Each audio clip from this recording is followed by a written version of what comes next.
Hello, everybody. This is Jeff Lawrence. Welcome to the new show, the new vaudeville. This is a guitar theory show. You can watch on YouTube or listen to on Spotify or Apple, wherever you get your music. It's kind of a guitar theory podcast called the new vaudeville. Today is gonna be the first episode. A little bit about myself. I'm Jeff Lawrence. I have another podcast called Southern Man, Western Town, where I interview musicians. That can be found on anchor.fm/Jeff-Lawrence-48. Or I'm sorry, that was my Venmo, Jeff-Lawrence. But speaking of that, Jeff-Lawrence-48 is my Venmo for you to donate to the show. It's the first episode, and you can find all my music on Spotify and iTunes and all that under J.S. Lawrence, Lawrence. Or you can go to, it's also under Jeff Lawrence and Jeff Lawrence and Warhorse. My website is thejslawrence.com. So we're going to jump right into it today. I got my trusty red Strat, very red. If you are a beginner, this is probably going to be a pretty good lesson for you. If you're intermediate, probably will be too. If you're an advanced listener or a player, you probably already know this stuff, but I'm going to give you other ways to think about things. So what you want to do first, we're just going to take two chords at first. Or actually, we'll do two chords. We'll take the C chord and the A minor chord for today. C and A minor are both in the same key, of course. C is the key, and A minor is the relative minor of the key. So what we're going to do is I'm going to show you how to take a simple C chord at first and show you how to play other chords that would fit in a song instead of C, especially if you're writing a song. If you're figuring out a song, sometimes this will occur as well. So I'll tell you what I mean. So and let me tell you why I'm taking C and A minor. C is the major chord of the scale, the first chord. A minor is the sixth chord of the scale, which is called the relative minor. Picked my book up here. If you ever get a chance to order my book, Guitar Method and Theory from J.S. Lawrence, you can hit me up on jefflawrencegroup@gmail.com and order that directly from me. But while we're at it, on page 65 of this book is the circle of fifths. Now you don't have to memorize all this. This looks really confusing for you guys that don't know the circle of fifths. Eventually you will want to memorize it, but it's not really as confusing as it looks. And this isn't just for guitar. This is just music theory in general. So what I want you to do is you can download any copy of a circle of fifths, just circle of fifths. You can get it in a piano book. You can get a copy of it online, but get one and just kind of keep it beside you. And when you're doing these lessons, it'll really help. Now, I've got it right here on the top. You can see C and A minors in the parentheses, and that's so C and A minor are basically the same chords. There's no sharps or flats in the key. So that's why I'm choosing those two chords. So more on that later, but today, just a simple C major chord. C major chord, of course, is, if you don't know the C major chord, this lesson might not be for you, but go learn the C chord. Now, I know some people make their C chord with the G in the bass. We'll go over that, but that's not really what you want to do. And I know some people make the C chord and they hit the low E string. Also, not really technically a C major chord. Kind is. We'll go over that in a minute. So just play your C chord. 5-string C chord. I'm going to scoot this over. You can see my hand. The first thing you want to do, and some people may have already figured this out by now that have been playing. You might figure it out. You may not know exactly what it's called. So first thing you want to do is you want to kind of look around at your fingers and you kind of play around with it at first. Say, where can I move my fingers? I've got this pinky available. What can I do with it? You can just try stuff. You'll know if you hit it wrong. Like if you stick it over here, and that's not going to work. But try sticking it on the 3rd fret of the 1st string. And then you got a higher G in your chord. Still a C chord, because a C chord consists of C, E, and G. So you're just adding a higher G. See that? So you can do that. You can also, take that pinky off. I'm going to lift the first finger off of the chord. C major 7. Now what did you do when you lifted that finger off the chord, the 2nd string? You lifted the first finger off the 2nd string. So that leaves an open B. Now, like I said, a C chord is C, E, and G. So you have to add a B to it. So you kind of do your alphabet. You can do it on your fingers. C, D, E, F, G, A, B, 7. You just added the 7th note in your C major scale to your C chord, so you have a C major 7 chord.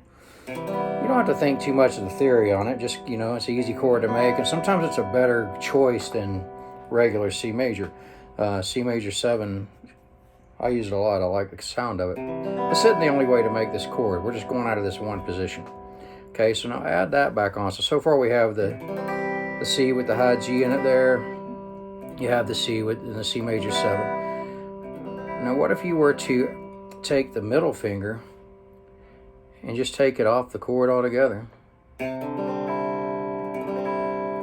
add a D into it. So that's what you call a C suspended 2 chord. Why 2? C, D.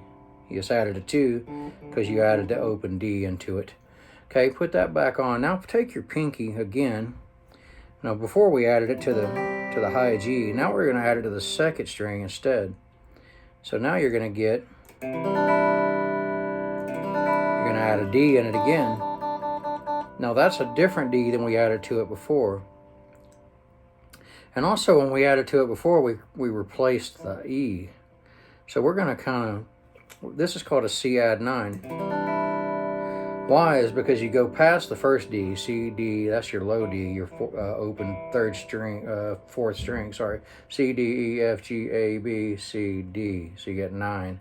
So we're adding the high D in there. That's your C add 9 chord. Now let's keep with the pinky. Go up one more with the pinky to the 3rd string, 3rd fret. C dominant 7 chord, or just C7 as you'll see it written. So you're adding a B flat to your chord there. Now in C there's no sharps or flats, so that's why when you add the B flat to it, it becomes a dominant 7 chord. It's really good for blues.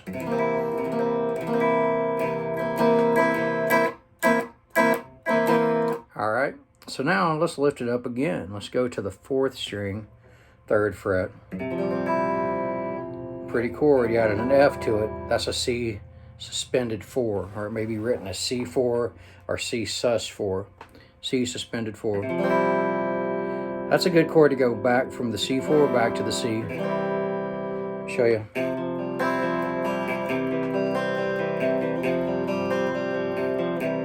I'm just going back and forth there, putting a little picking pattern to it. You can strum this thing, finger pick it, any style you want to use these chords in. So that was a C suspended 4th chord. And we've already made how many chords? 1, 2, 3, 4, 5, like 6 chords just by moving a couple of fingers. Now let's take the middle finger and lower it down a string to the 3rd string. So normally your middle finger is on the 2nd fret, 4th string. We're going to lower it down to the 3rd string. When you do that, you add an A, so that's a C6. See that? Now if you take like I was showing you earlier, some people play their C chord this way. If you take your 3rd finger and just take it up to the 6th string, and then add your pinky onto the C, yeah, you have a C/G. Now remember, C, E, and G is the chord, notes that are in your C chord. So you didn't add anything that wasn't already there, but what you did was you changed the bass note of your chord. So now the lowest note in your chord is G. There's already a G in the chord on the 3rd string open. But some people play this chord like this all the time. Like I believe the David Gilmour from Pink Floyd does a lot. And you just have they call it a C chord, which technically it is, but in guitar we call it a C/G, indicating that the G is your lowest note. Now let's make a regular C chord again, just like we started with. Some people put the low E in it. Now remember, C, E, and G is your C chord, so you didn't add anything, but you did add the low E as the lowest note. There's already a high E in it on the 1st string, and on the 2nd fret of the 4th string there's an E. So you're basically a C/E, indicating. Now you don't usually run across these slash chords when you're playing piano. They don't really write it that way, but you will when you play like banjo and fretted instruments, basically. Mandolin, I don't even know if I've ever seen it on mandolin. I might, but definitely on guitar, you would technically call that a C/E.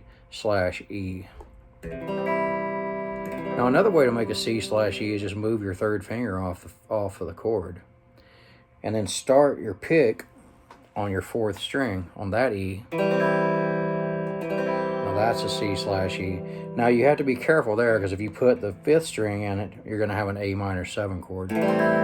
One note different. We'll go over that in a minute when we go into A minor chord. Now to make a C major triad from this position, all you do is just take your C chord, take all your fingers off but the first finger, and then only hit your high 3 strings, your G, B, and E string. Now I know what you're thinking. The lowest note in that is a G. Technically that's a C/G. But you can think of it as just a C triad. Now that's how many chords? I didn't even keep track, but that's like 12, 13 different variations of the C chord with just moving your fingers around. Any place you put your fingers is going to make a chord. Even if it sounds crazy, it might sound weird. It might be, but I probably would end up being a diminished or augmented chord or something. But what we're really talking about today is what you want to replace a chord. Like if you're writing a song and you know it's a C major chord, maybe you want to change it to a C major 7. Maybe you want to change it to a C add 9, C major 9, C6. The only chord we did that you don't really want to do that with, unless you're playing blues, is the C7. Technically that chord would fit better as the fifth chord of what am I trying to say here? F. But don't worry about that now. It works great for blues, but all the other chords. Let's go into the A minor chord. Regular old A minor chord. Now let's just do the same thing. You take that pinky, add it to the first string, 3rd fret. Now you added a G there. So that's a 7. A minor 7. Lift that pinky up to the 2nd string. You added a D. That's A sus 4, A suspended 4 chord.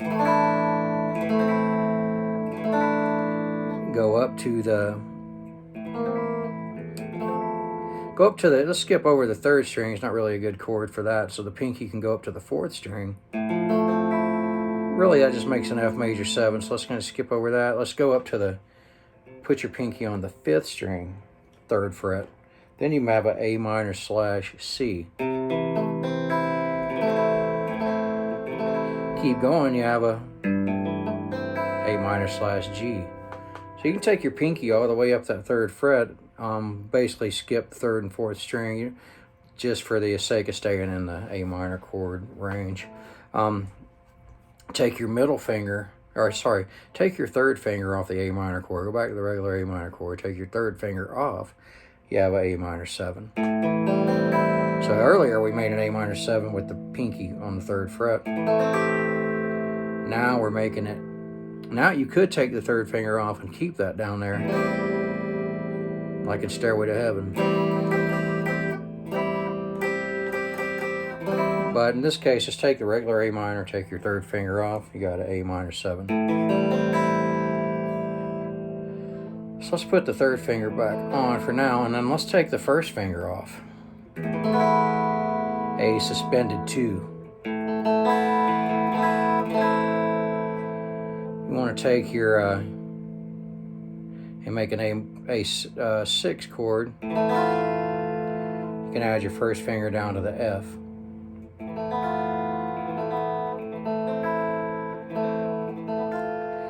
That one's kind of weird though, because you would have to kind of mute the B. It's just kind of, don't worry about that one too much right now. I'll talk about muting chords at another time. But that's kind of it for now as far as the A minor chord goes. Now I'm going to show you why you would even do this. Say you had a song that just went C to A minor. Oh wait, before I do that, I do want to show you how to make an A minor 9 real quick. That's what we're going to do in this example. Forgot about that chord almost. A minor 9 is harder to do.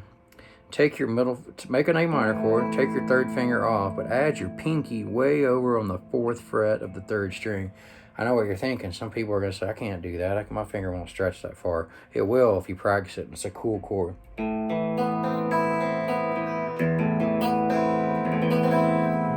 Sounds kind of scary. Scary. You'd definitely like, if you were having to write a song, go into like a horror movie or something. That's a cool chord. So that's A minor 9. Now, it is hard to make. I'm not going to lie to you about that. Well, here's what we'll do. Say you had to go back to the example I was going to give. Say you were writing a song, and let's just say the verse has C to A minor, and it was just a simple strum. That's C to A minor, see? Now let's try something else. Now, instead of that, just to make it sound a little different, let's say we'll make a C major 7 by taking the first finger off the C chord to the A minor 9. Whoop. And let's say instead of strumming it, we pick it.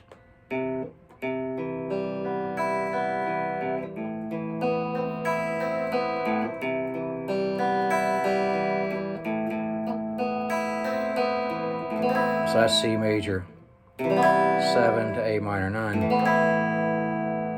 Instead of C major to A minor, it's just a little bit different. It gives you that little bit of a different sound if that's what you're looking for. If you play like simple folk, Americana type music, you may want to stick to the C major and to the A minor. That's just maybe what you're looking for, some kind of simplicity. But say you're in a metal band, you're going to crank into some heavy stuff in the middle of the song, but this is an intro, and it's C to A minor. The C major 7 to the A minor 9 would work really good in like a metal song.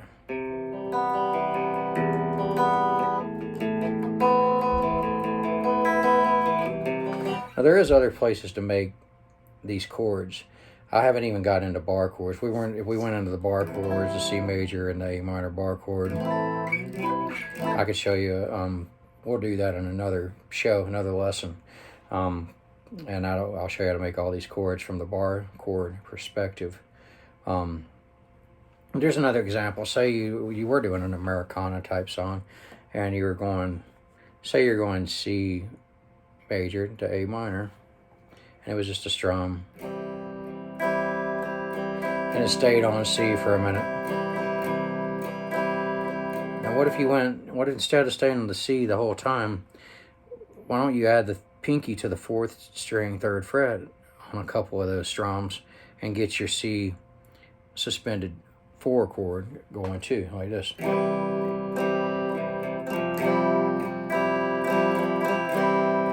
you get that sweeter kind of sound. And then maybe instead of going to A minor, go to A minor 7.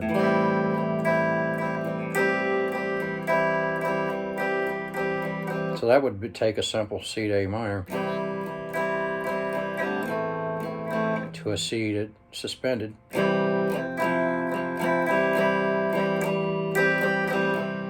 So you can do all kinds of things like that. And sometimes you want to pick these things, even if you're finger picking.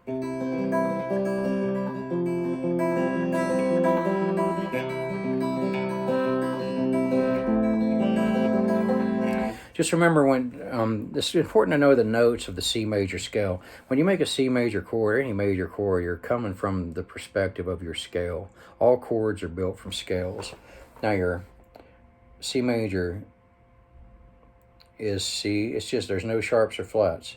C, D, E, F, G, A, B, and then back to C. So people say you have 8 notes in every scale, which you diatonically, which you do, but I don't usually count the octave, which is when you get back to the C. So I usually just look at it as 7 notes. I know technically you're not supposed to do that because you do have the other higher C once you get down there.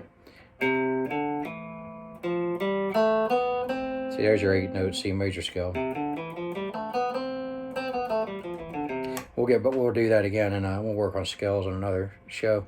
But you will, think about that. There's no sharps or flats. So when you're playing a C chord, any note you add to it or take away from it, as long as it's not a sharp or flat, is going to be in that key.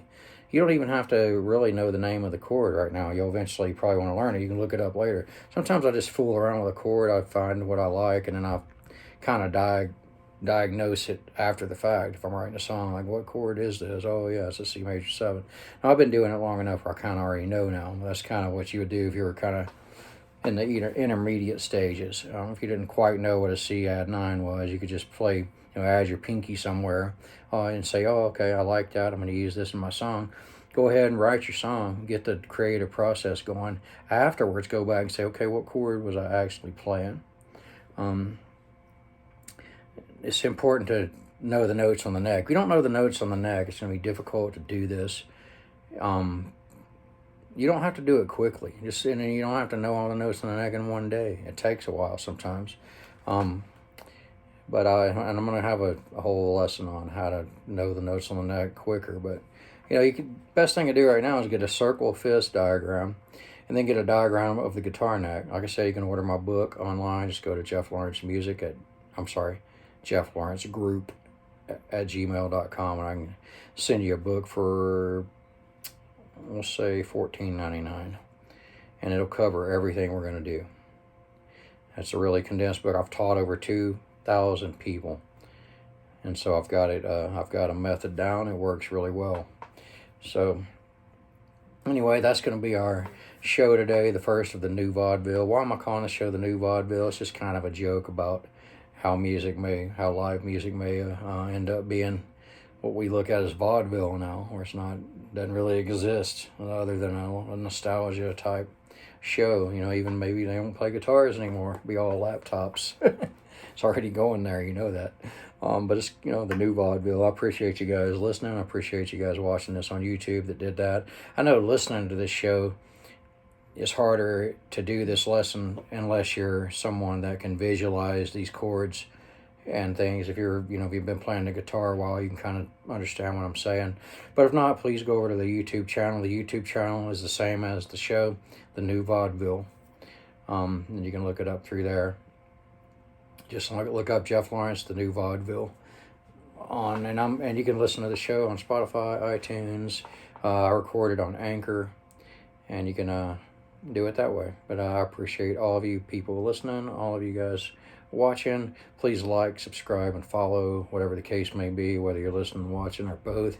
Gives me a thumbs up or a middle finger, whatever you want to give me. And remember, you can find you can find all my music on Spotify and iTunes and everywhere else. J.S. Lawrence, Jeff Lawrence, or Jeff Lawrence and Warhorse. I do play on other people's CDs. I'm not going to get into that right now. You can always go over to my website, thejslawrence.com. It shows my upcoming dates with my band or my solo shows. Mainly that's all going to be in northern Utah, Mountain West area for now until I move again. And yep, that's about it. And then you can check my other show out, Southern Man, Western Town, also available on all those platforms. It's an interview show. There's no theory to it. So I appreciate you listening, and until next time, play some tunes.